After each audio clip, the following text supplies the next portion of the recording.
أعوذ بالله من الشيطان الرجيم నేను శైతాన్ నుండి అల్లాహ్ వద్ద శరణు వేడుకుంటున్నాను. بسم الله الرحمن الرحيم అనంత కరుణామయుడు అపార కరుణా ప్రదాత అయిన అల్లాహ్ పేరుతో.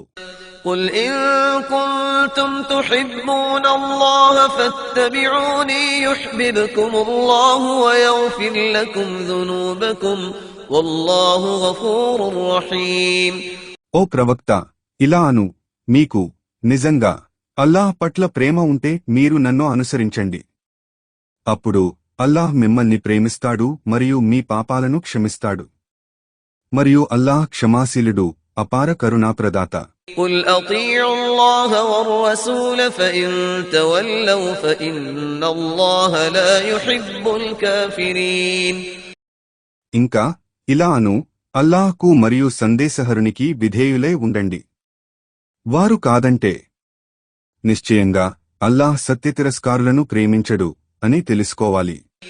إن الله اصطفى آدم ونوحا وآل إبراهيم وآل عمران على العالمين నిశ్చయంగా అల్లాహ్ ఆదంను, నూహ్ను, ఇబ్రాహీం సంతతి వారిని మరియు ఇమ్రాన్ సంతతి వారిని ఆయా కాలపు సర్వలోకాల ప్రజలపై ప్రాధాన్యతనిచ్చి ఎన్నుకున్నాడు. ذرية بعضها من بعض والله سميع عليم వారంతా ఒకే పరంపరకు చెందినవారు మరియు అల్లాహ్ సర్వం వినేవాడు, సర్వజ్ఞుడు. إذ قالت امرأة عمران رب إني نذرت لك ما في بطني محررا فتقبل مني إنك أنت السميع العليم ఇమ్రాన్ భార్య ప్రార్థించింది, జ్ఞాపకం చేసుకోండి ఓ నా ప్రభూ, నిశ్చయంగా నేను నా గర్భమునందున శిశువును నీ సేవకు అంకితం చేయటానికి మొక్కుకున్నాను, కావున నా నుండి దీనిని తప్పక స్వీకరించు. నిశ్చయంగా నీవే సర్వం వినేవాడవు, సర్వజ్ఞుడవు. فلما وضعتها قالت رب إني وضعتها أنثى والله أعلم بما وضعت وليس الذكر كالأنثى وإني سميتها مريم وإني أعيذها بك وذريتها من الشيطان الرجيم తరువాత ఆమె ఆడ శిశువు మరియం ను ప్రసవించినప్పుడు ఆమె ఇలా విన్నవించుకున్నది, ఓ నా ప్రభూ, నేను ఆడ శిశువును ప్రసవించాను. ఆమె ప్రసవించినదేమిటో అల్లాహ్కు బాగా తెలుసు మరియు బాలుడు బాలిక వంటివాడు కాడు, మరియు నేను ఈమెకు మరియం అని పేరు పెట్టాను.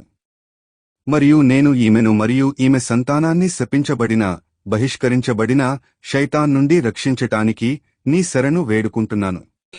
فتقبلها ربها بقبول حسن وأنبتها نباتا حسنا وكفلها زكريا كلما دخل عليها زكريا المحراب وجد عندها رزقا قال يا مريم أنى لك هذا قالت هو من عند الله إن الله يرزق من يشاء بغير حساب ఆ తరువాత ఆ బాలికను ఆమె ప్రభువు ఆదరంతో స్వీకరించి ఆమెను ఒక మంచి స్త్రీగా పెంచాడు మరియు ఆమెను జకరియా సంరక్షణలో ఉంచాడు. జకరియా ఆమె గదికి పోయినప్పుడల్లా ఆమె వద్ద ఏవో కొన్ని భోజన పదార్థాలను చూసి ఆమెను ఇలా అడిగేవాడు, ఓ మరియం, ఇది నీ వద్దకు ఎక్కడి నుండి వచ్చింది? ఆమె ఇలా జవాబిచ్చేది, ఇది అల్లాహ్ వద్ద నుండి వచ్చింది. నిశ్చయంగా అల్లాహ్ తాను కోరిన వారికి లెక్క లేనంత జీవనోపాధిని ప్రసాదిస్తాడు. هنالك دعا زكريا ربه قال رب هب لي من لدنك ذرية طيبة إنك سميع الدعاء అప్పుడు జకరియా తన ప్రభువును ప్రార్థించాడు. అతను ఇలా విన్నవించుకున్నాడు, ఓ నా ప్రభూ, నీ కనికరంతో నాకు కూడా ఒక మంచి సంతానాన్ని ప్రసాదించు. నిశ్చయంగా నీవే ప్రార్థనలను వినేవాడవు. فنادته الملائكة وهو قائم يصلي في المحراب أن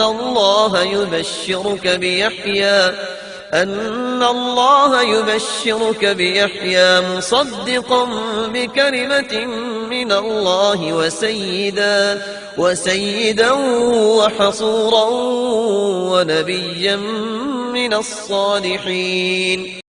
తరువాత అతను జకరియా తన గదిలో నిలబడి నమాజ్ చేస్తున్నప్పుడు దేవదూతలు, నిశ్చయంగా అల్లాహ్ నీకు యెహ్యా యొక్క శుభవార్తను ఇస్తున్నాడు. అతను అల్లాహ్ వాక్కును ధృవపరుస్తాడు. అతను మంచి నాయకుడు మరియు మనోనిగ్రహం గల ప్రవక్త అయి సద్వర్తనులలో చేరిన వాడవుతాడు అని వినిపించారు.